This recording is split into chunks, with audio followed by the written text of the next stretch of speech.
What's going on, champions? Welcome back to Sats and Success. As we continue in this mini series, The World is in Trouble, I'm going to share with you on today's video more of the habits I utilize to help me navigate the chaos and distractions so my world doesn't have to be in trouble and I can keep climbing that ladder of success. So let's dive in. Another one of my spiritual habits is fasting. And boy, oh boy, if you're not ready for your life to change in a dramatic way, do not fast. Don't fast. The power of fasting will absolutely, positively blow your mind. Let me give you a couple of scriptures to give you some context as to what I'm referring to. In Ezra chapter 8, verse 23, it says, "So we fasted and petitioned our God about this, and he answered our prayer." So we fasted and petitioned God about this, and he answered our prayer. See, when you think God isn't listening to your prayers, he is. But there are some things in life that we come against that require a much bigger sacrifice. Let me give it to you like this. Think of a subscription service. Most services will let you subscribe absolutely free. And that free subscription will get you the basic features. But if you want to have more access to better features of the service, there's a monthly fee associated with that. That gold level subscription, we'll call it. See, prayer is free and has amazing benefits in and of itself. But if you want to really unlock the benefits and the power of prayer, there's a price that's going to have to be paid. Yeah. And that price is fasting. And boy, is it a heavy price. Take it from me. I am a foodie and I absolutely love to eat.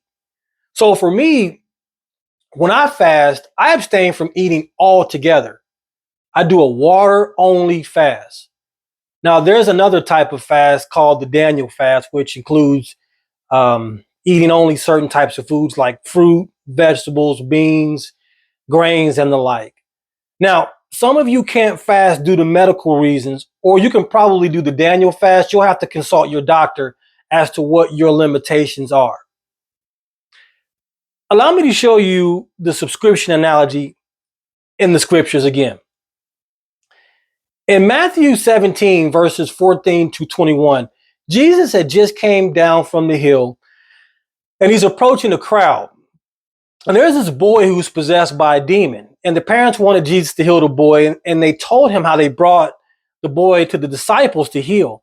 But the disciples couldn't heal him. Now, Jesus is a little hot at this moment because he knows part of the reason they couldn't heal the boy was because of their lack of faith, both the parents and the disciples. So Jesus rebukes the demon, and the demon came out of him, and he was healed. Then the disciples came to him later privately, and they asked, "Why couldn't we drive the demon out?"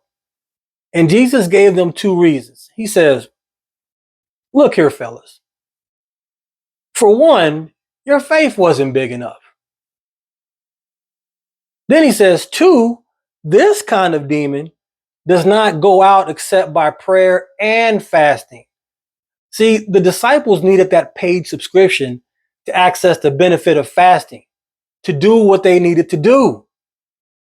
And Jesus is telling us plain and clear that some of our spiritual oppression we deal with, some of the things we go through can only be conquered through prayer and fasting, suggesting that some of our battles, some of our spiritual battles require a deeper level of spiritual engagement to be overcome.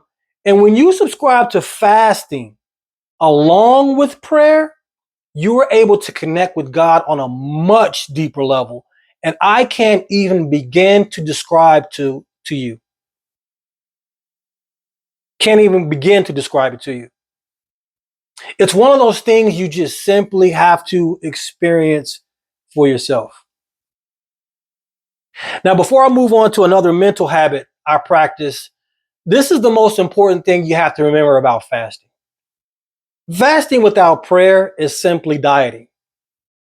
So when you fast, it's very important that you pray.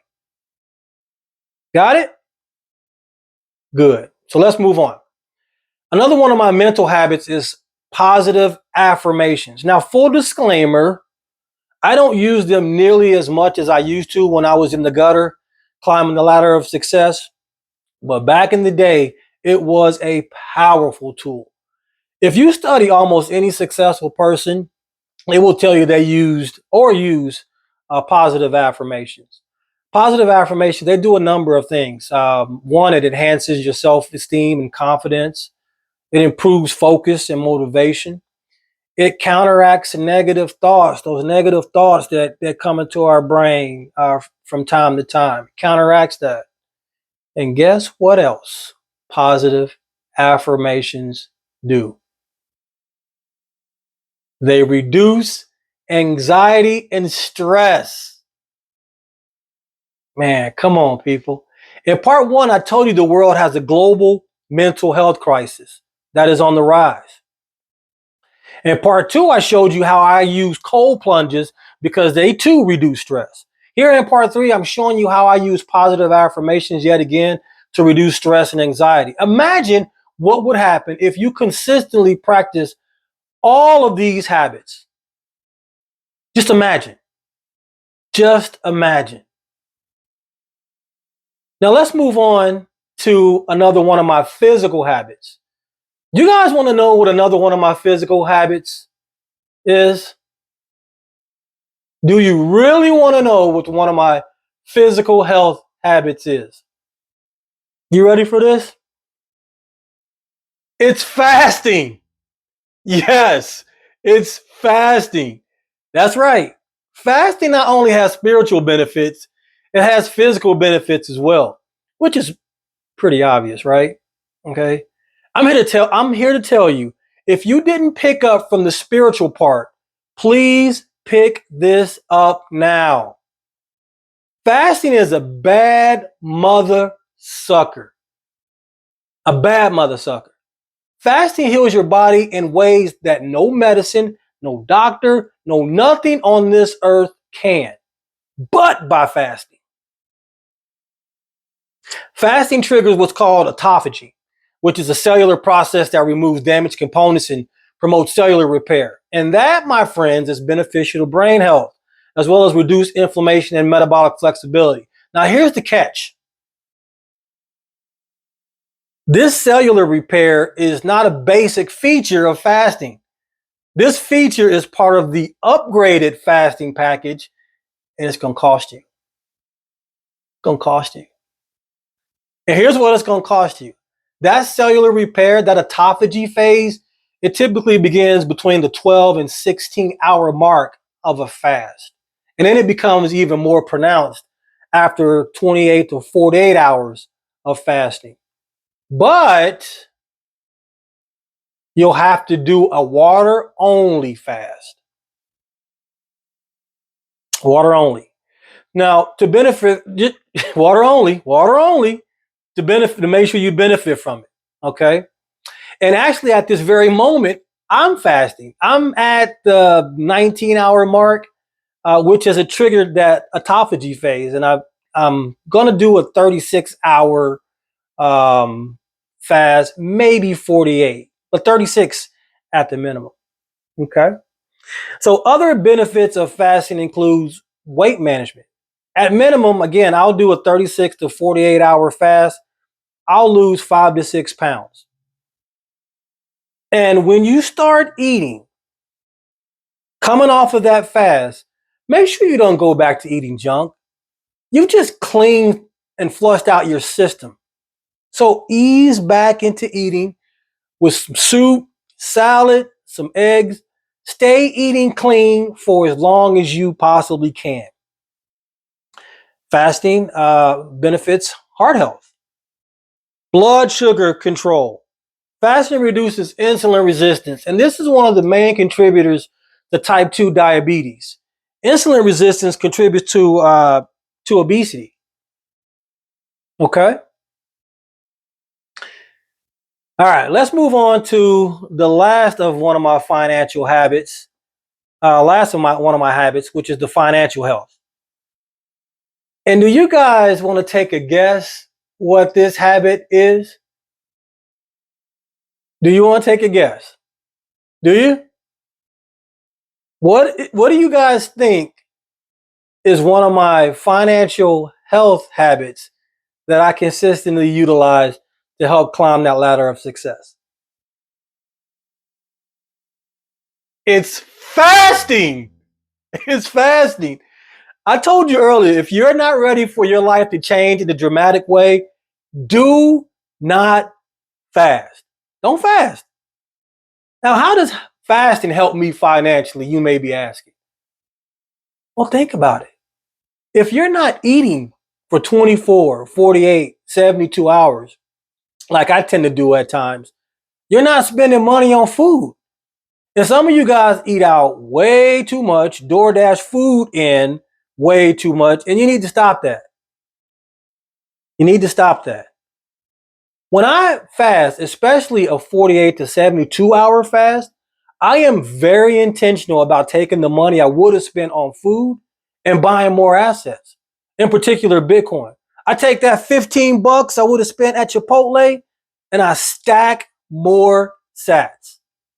Heck, you can even take that 15 bucks and buy Chipotle stock. On Robinhood, they allow you to buy fractional shares.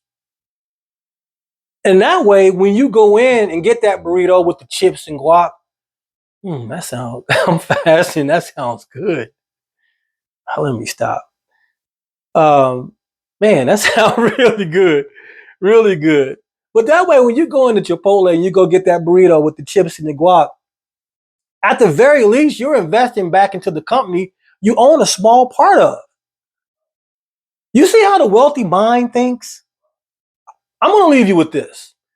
In this world we live in today, you're going to have to find a way to get your hands on assets and be in the position to hold them, whether it's stocks, real estate, gold, silver, or my personal favorite, Bitcoin. It's very important you buy and hold good assets. And in my opinion, there is no better asset than Bitcoin. None. That's all I got for you. As always, knowledge is not power. Applied knowledge is power.